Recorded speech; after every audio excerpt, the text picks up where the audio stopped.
Here's the deal. Sales isn't about pushing harder, talking better, or flooding inboxes.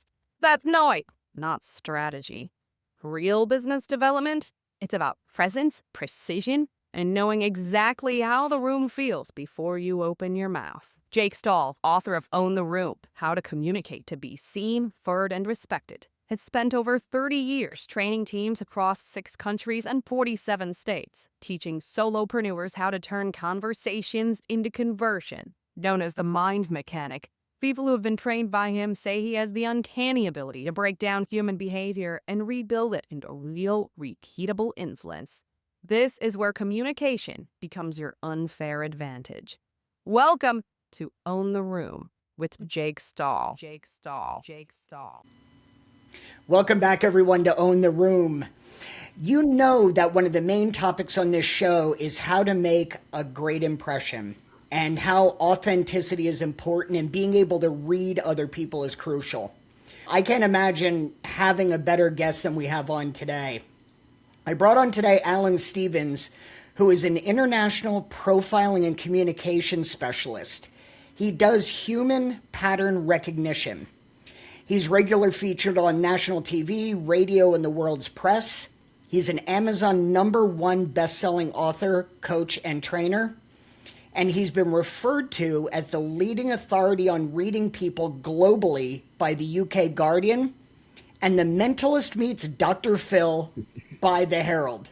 So those are quite a set of monikers, Alan. Welcome to the show. Thanks very much, Jake, and I've been looking forward to having a chat with you as well. Oh, I love the work you're doing on your show, by the way. Thank you. I really appreciate it. Alan, tell us a little bit more about the whole process.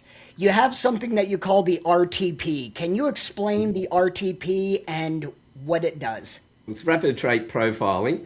It's what I class as the science and art of reading people. And the reason I called it that is that I took 4 different sciences, or actually 5 if you like to extrapolate it out a little bit, and put them together into one program. How to read people. And the main focus is with respect, to be able to build relationships with them.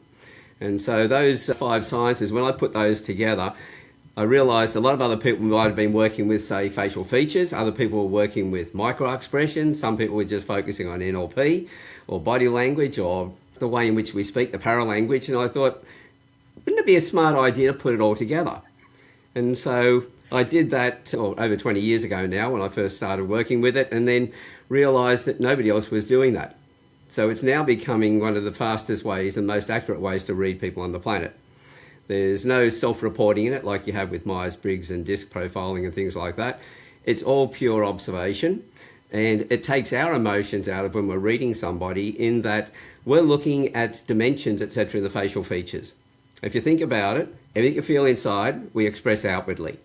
And if we think in a certain way over and over again and concentrate deeply, the end result is we're going to pull expression after expression, the same expressions, and create ridges and crevices on our face. So our face becomes a roadmap of how we like to think and process. And it tells us the traits that were passed down from our parents in our DNA, and then the ones that we developed in response to our environment over time.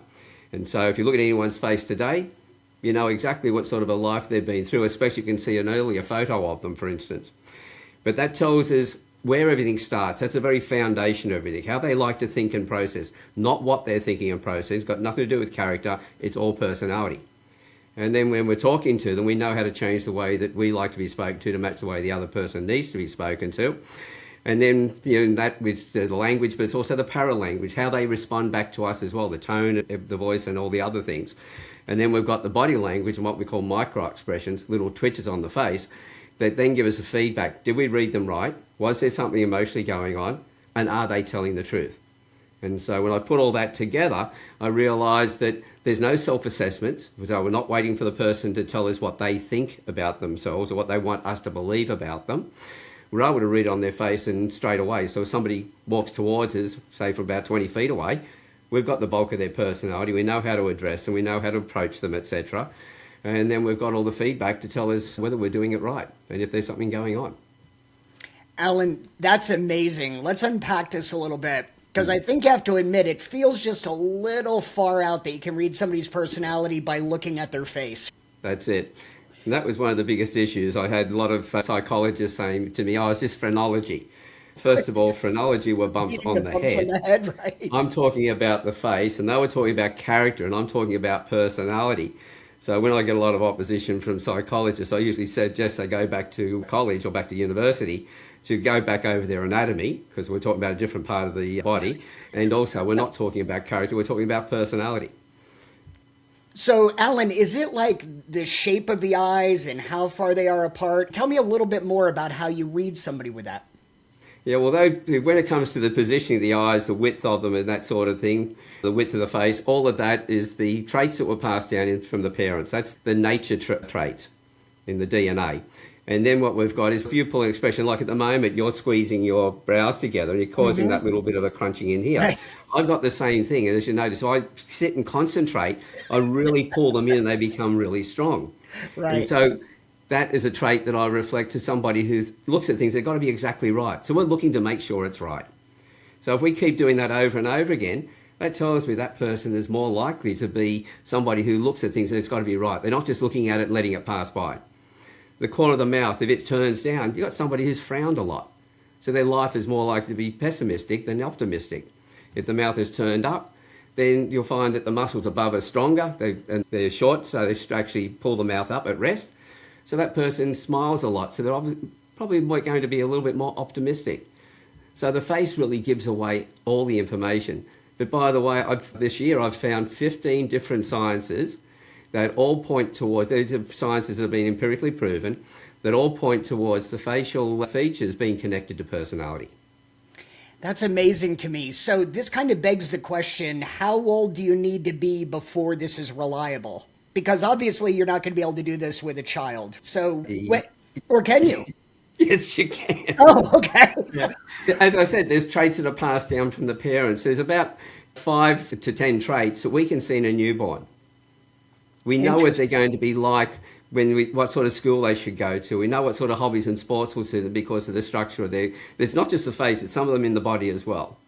So the length of the legs compared to the upper torso, for instance. That sort of thing will give us an indication of whether somebody's born to sit or somebody needs to be on the move. If they're in sports, what sort of sports they would play. I've got very long legs and long arms for my height. I used to play soccer and I'd play on the wing because I was good at running the distances, but never put me in the inside field because I couldn't move fast enough changing direction in the scrums to try and get the balls away from the other players. But somebody who's got shorter legs, more ballistic movements. So it tells us even that information as a newborn. We can see whether they've got a gift like a music gift. And I'll give you an example on that. I was sitting in a cafe one day and there was a mother's group and there was a young boy sitting in a little high chair and he's banging on the table. He's about 2 years old. His mother's getting a bit upset. She's looking around at all the people in the cafe thinking we're all going to make comments. So I did make a comment. I looked over, I could see he had the music trait, and I said, look, your son's got a real music trait. And she looked at me and said, no, I'm not being facetious. I said, I can see you're getting upset, but if you stop and you listen to the beat he's making, you'll hear that there's a rhythm in it. And then I talked about what I do, I read people, etc. And we've talked about that for a little while. When she got up and she left, and that when all the women broke up for their little meeting, she met a guy up the road, which obviously was a husband. And she's got a son in her arms, and the look in her face, the pride she's had in her son. Because as I said to her, when you take him home, put different music on and see what affects his moods, what lifts him up, what quietens him down. As he's getting older, when he's studying and things like that, what sort of music he should be listening to help him study if he needs to have music on when he's studying. At the same time, listen for any change of music. So if it goes to something like a little bit more the violent sort of Eminem type music, then something might be going on. You might need to go and check to see if there's something happening in his life at the moment you don't know about. And I said, you'll have this all the way through for the rest of his life. You'll be able to recognise those things. So especially while he's with you as a teenager and everything else, you'll pick up that information. And so even a newborn, we can pick up some traits. So what traits can you pick up in a newborn? You said there were a certain number of traits. What can you pick up? Yeah, the two that I've just mentioned, the music trait you can see straight away. It's in the shape of the ear. You can also see if they're going to have good pitch as well. So they have a music trait, but they have an ear for music as far as the pitch. So it could be when they get older, a sound engineer, a singer, for instance, or a musician, a conductor of orchestras. all that information. The whole thing is that if you're able to pick up some of those little traits when they're young, it's not going, okay, I'm going to push them into that. But if they start to show an interest in that area, nurture it. Because quite often, there's one guy that we profiled, he had the music trait.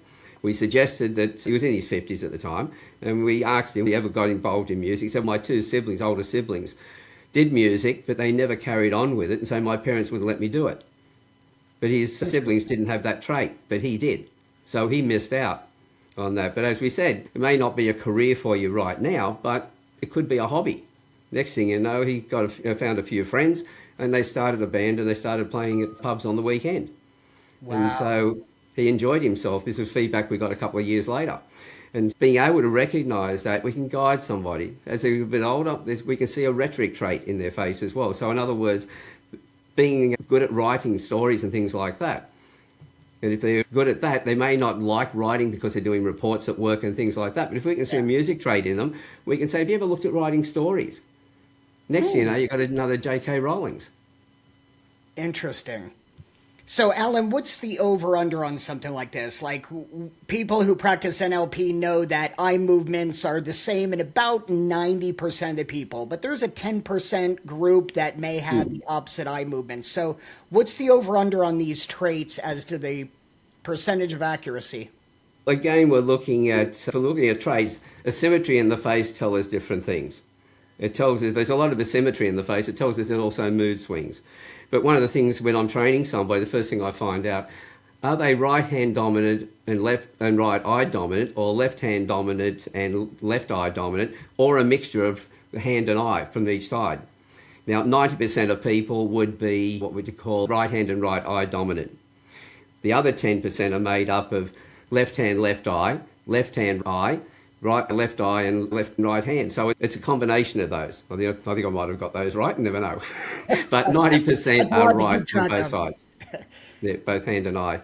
So we've got that. But if I'm talking to them, I can't really assess that, especially if I'm talking to them on Zoom or something like that, or I've met them for the first time, or they've walked into a store. I'm not going to know that side of it. But because I'm using the body language and the micro expressions, which very few other face profilers who were just using the facial features were doing, I've got the feedback, so I can very quickly go, so I need to make a change here. This doesn't seem to be, they look like they might be in that 10%.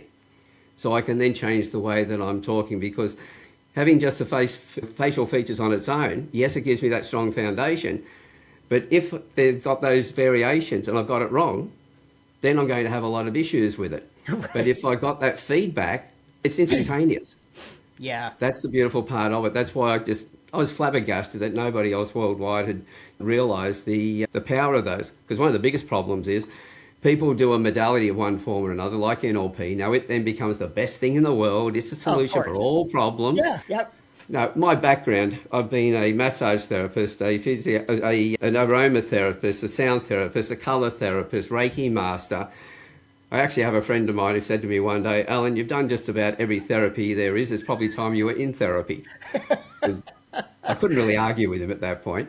But what it came down to was that the end result is that I don't put my trust in any modality on its own. But when I put these together, my trust levels went up. Now, as far as the accuracy of it, I've profiled tens of thousands of people. I do it from stage. I do it in I've got people coming to me after, lining up and all the rest of it. I've been doing profiles for people through photographs they've sent to me.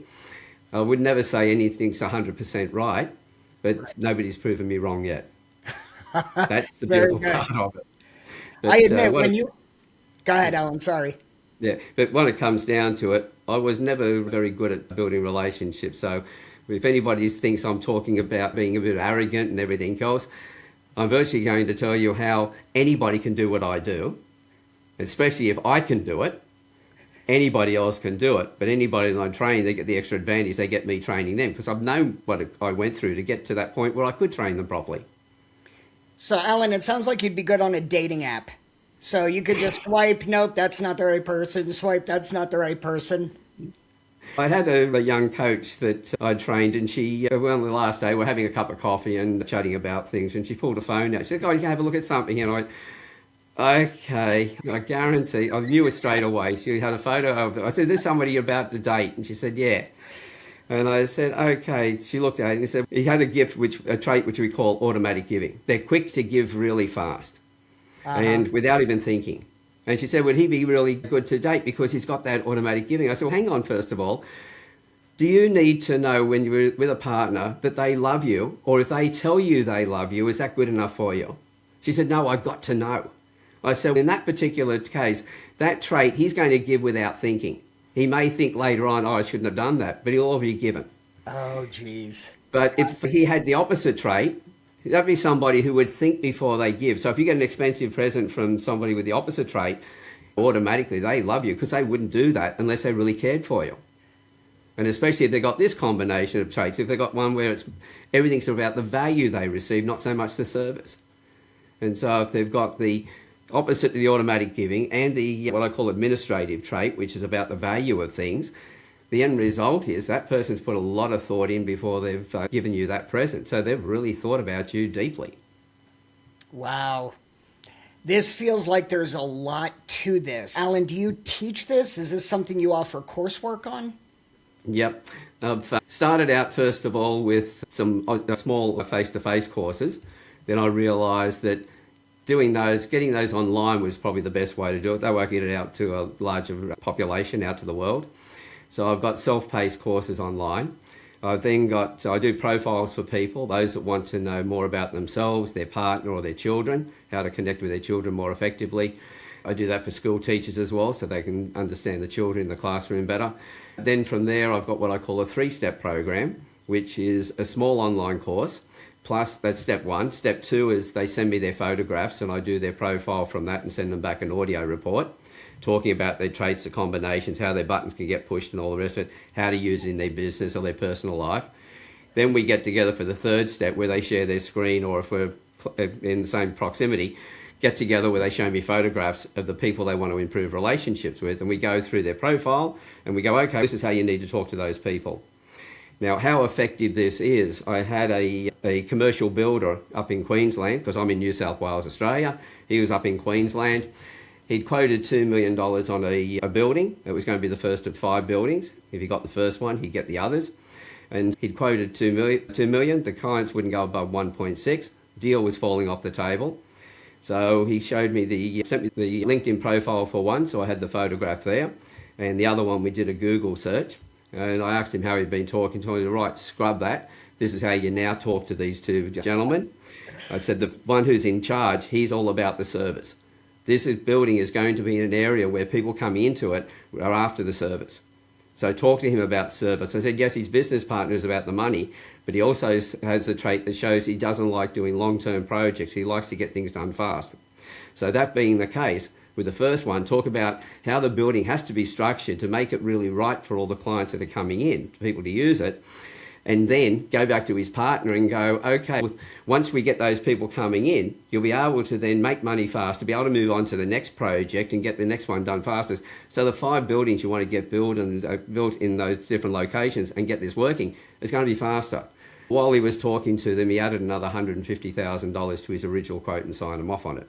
Nice. And as far as how accurate it is, a business coach over in Perth on the other side of Australia sent me 5 photographs. I profiled him, sent it back, worked out to about a 45-minute audio. That was when he told me, before he became a business coach, he used to be an undercover narcotics agent. Oh, and wow. he used skills that he believed were up to 95% accurate. As you said, if they weren't, he wouldn't be alive today. But what I put in that audio not only matched, but nuanced everything he learned about what he'd learned in those 2 decades. So it actually nuanced everything he'd learned. So the end result, he signed up for my master course. So that's the next level I have, which I train people either in very small groups or one-on-one. And I take them through all the facial features, the body language, the microexpressions, how we then negotiate, etc. And then right at the moment, my target is to create and train my competition. We need more people doing what I'm doing, but they've got to be doing it right. Yeah, for sure. So I've got a program running for that at the moment to upskill people. And when I say my competition, I've got psychotherapists, hypnotherapists, dentists, chemists, the HR professional, the college lecturer, helping them to understand this better, to then take it into their industries and train others. So with a Fascinating. college lecturer in London, or no, in Ireland, I should say, in Dublin, she generally has about 7 students in a class. It's an exclusive college, and it was children from around, or when I say children, late teens to early 30s from around Europe that come in, most of them with different conditions, neurodiverse conditions. And while we were training, another college closed its doors, and she went from 7 to 70 students. Wow. And instead of having a large number of extra classes, she started working with them and put them in pods. Now, all the other college lecturers were having trouble, but she wasn't. So now I'm training her to go and train them. Fantastic. And that's how I then spread myself around the world. And they're no longer my competition, they're my strategic alliance. So I work helping them put a course together that they deliver, but they own, and then I promote them to the world, and other people hear about that, and they then come to me. So they're my advertising budget. So they keep all of that 100% themselves because it's their efforts. But if they use my online materials, we split the price on that. That's fantastic. So you've got a lot of irons in the fire. One thing I'd love for you to share with the audience, Alan, is this was more born out of kind of survival, right? This was born out of Desperation. necessity. So do me a favor and just share with the audience your story, because I think this is brilliant. It all started, I won't go into a lot of detail, but it started when I was very young. My father died when I was 3, so I grew up with my mother and sister, didn't really fit in, got bullied all the way through school and all the rest of it, like a lot of kids do. Got married. My first wife, I had 3 sons with her, and then she decided she wanted to go and find herself, so I kept the boys. They were 4, 11 and 12. As I jokingly tell everybody, I gave her the sports car so she could get to where she wanted to go faster, and I kept the boys. And best deal of my life, by the way, because I know a lot of guys out there are struggling that don't have access to their children, which is a real shame. It's a shame for their children as well, in a big way. But I then, later on, got married again. That was a short marriage, and then I thought, there's something wrong here. I've got to find out. Because back in the 70s, I was put in charge of men who were all older than me. I did my training in Sydney. I worked with what they used to call the Postmaster General's Department. It was a combination of our telecom and post office in those days. The day it became telecom, I moved to Newcastle and put in charge of men who were older than me. One actually had been my second in charge was 38 and I was 23. So that big 15-year gap. One of the other guys had been my senior officer in Sydney. So I had to get them on side because now he's working in my team. And then in the 80s did Myers-Briggs and disc profiling and Enneagrams. I started playing around with those. In the 90s did my NLP, but then I got married again. That marriage only lasted a short time, and I went, there's got to be a better way. And I was helping a friend run a spiritual retreat, and we were doing a bit of a workshop using Myers-Briggs, the different dichotomies and role-playing and everything. And somebody just said to me, you ever looked at reading faces? And I went, that's interesting. So by the time I'd driven home about an hour and a half from where we were, I couldn't get out of my head, got on the internet, found Paul Ekman, who did all the research on the microexpressions, Yep. and then started training in that area, and then found a lady by the name of Naomi Tickle, who lives in California, who's now retired, who worked with the facial features. But it was always amazed me as I was working with both groups, why they weren't bringing it together. Because psychologists had this hang-up over phrenology and therefore had a blind side, just ignored the power of the facial features and personality. And the facial profile, with the people who were doing the facial features went, this other stuff is scientific. That's not really our field. Yeah. But they confirm each other. That's what blew me away, and that's where it all started. Interesting. Alan, knowing our audience is solopreneurs and entrepreneurs, people that meet constantly, can you just give a series of tips of things that people can look for to help them get a better idea of who they're speaking with when they get on a meeting with a prospect, or even when they're in front of their significant other or kids? Yeah, one of the things is, it's always build a relationship with somebody. The most important thing is listen to understand. Don't listen to respond, because most of us, when we're having conversations, you might as well say that we're all schizophrenic. There's 2 conversations going on in our head at the same time. When the other person's talking, we're thinking about how we're going to respond. And then when we're talking, we're thinking about what we're saying. So we're not really listening to the other person. The more that we can listen to them, the more that we understand where they're coming from. We understand what their pains are, etc. I've got a good friend of mine who always says that the ETM equals ATM being the money machine, the ETM being if you can help the person get the emotional outcomes they want, you can help them save time, and you can help them either save or make money, so ETM, then they'll make money. But there's other two things added to it, and one of them is that person's got a problem, so you're becoming a problem solver. And therefore, if you do that, you then remove their worry and stress. The only way to do that is to focus on the other person. Build rapport as fast as you can. Listen to what they're saying and forget about trying to sell to them. People will buy from you when you do it the right way, and you don't have to do any selling in the process. And I say to people have bought a lot of stuff off me, but I very seldom sell anything because it's a relationship. It comes down to they see that what I'm doing can help them in a big way because I fully understand where they're coming from and what they need. And then they realise the return on investment's massive. So money no longer becomes an issue. It might be, okay, they really don't have any money. How can we work that out?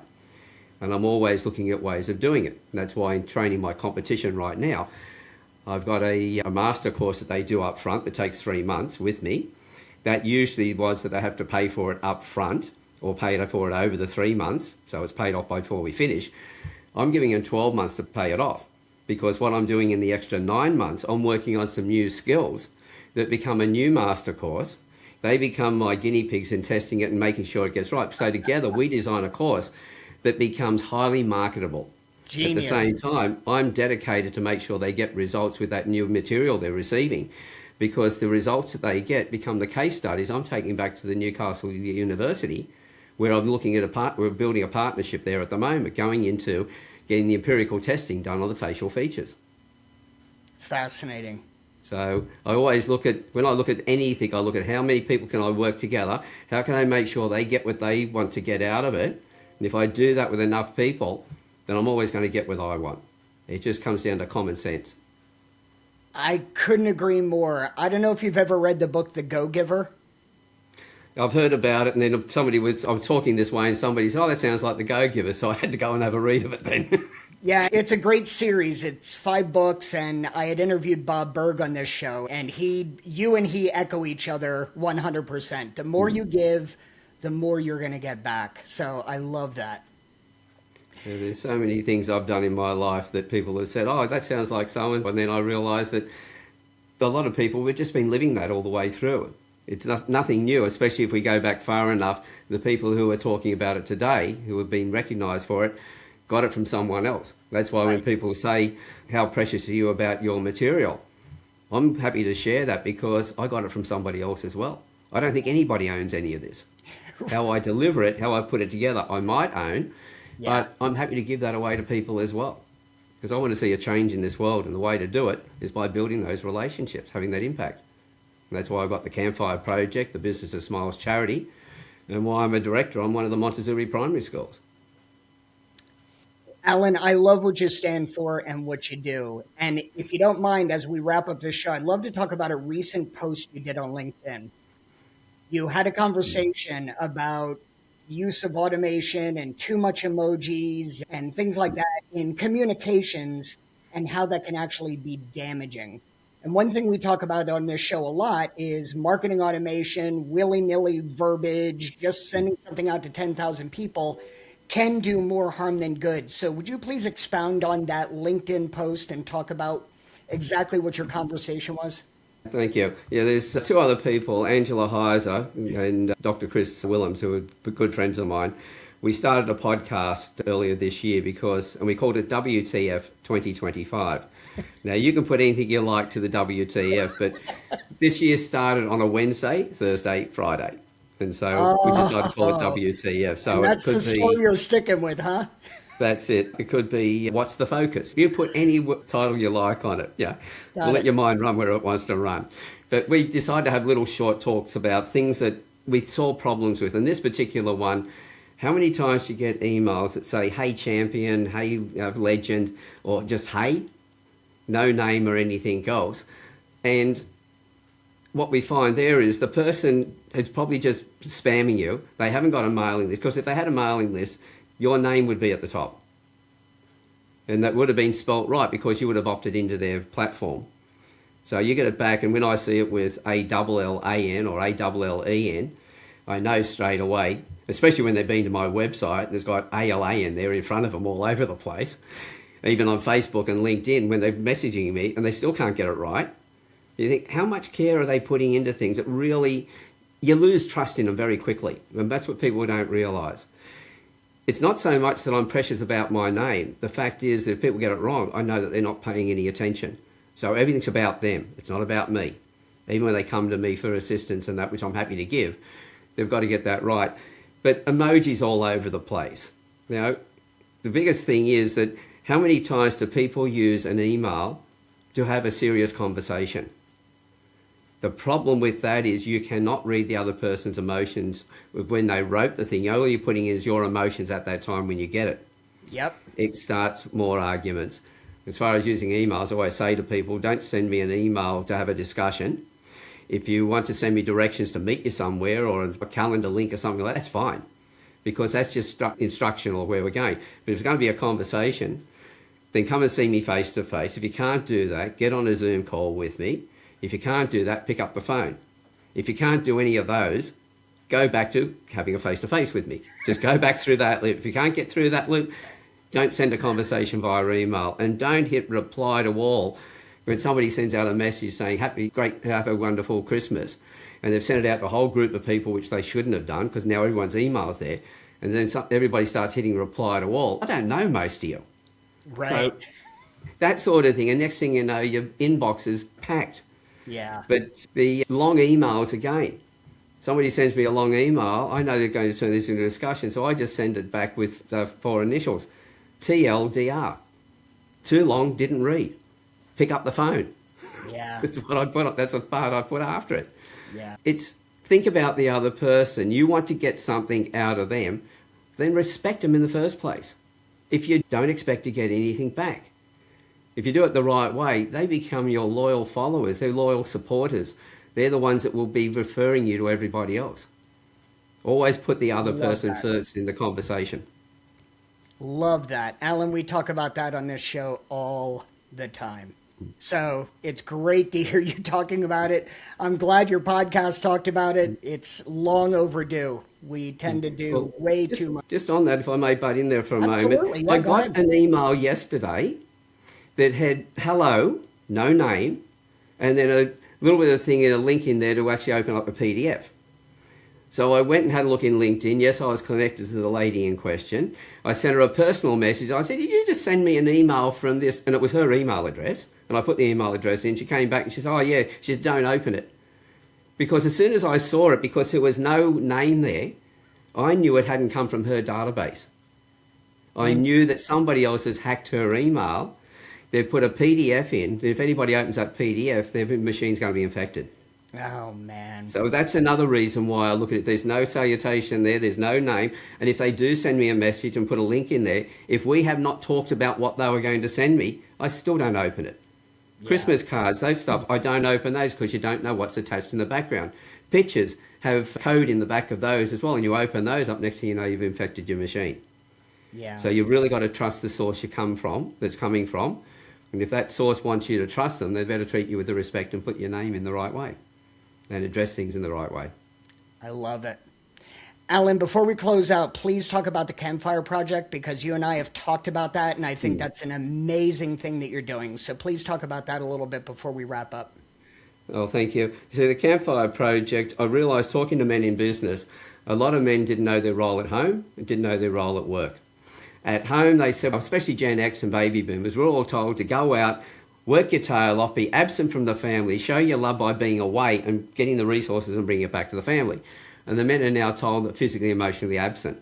And so next thing you know, we can't be in both places, and that was causing frustration. At the same time, with gender equality and political correctness, the men were always trying to do the right thing, but they keep changing the goalposts. What we say today is okay, but tomorrow we're in fear that somebody's changed the rules, and next thing you know, we're going to be in trouble. And reputations get destroyed because of that. There's so many people out there on the small group that are so difficult to work with, they're causing problems. So I realised the men needed a safe place to be able to open up and share their stories. But I didn't want to create a men's group, because it's like a motivational seminar. You go to the men's group, you feel great, you go back home, then you get hit in the face by the real world and you're waiting for the next motivational or men's group to come along. Yeah. So I realised I wanted men and women to get together. So I had women in there from day one. the men could come in and tell their stories without criticism. My job was to hold their space, listen to what they had to say, support them. I'm responsible, and we're all responsible, to create safe places for each other so the other person can give themselves permission to share their stories in safety. I started interviewing roughly around about 30 men, and by that stage had them in panel discussions.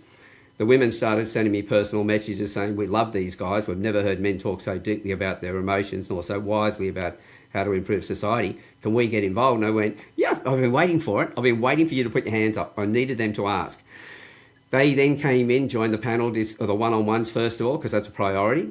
I don't endorse anybody. They tell their story. They get credibility.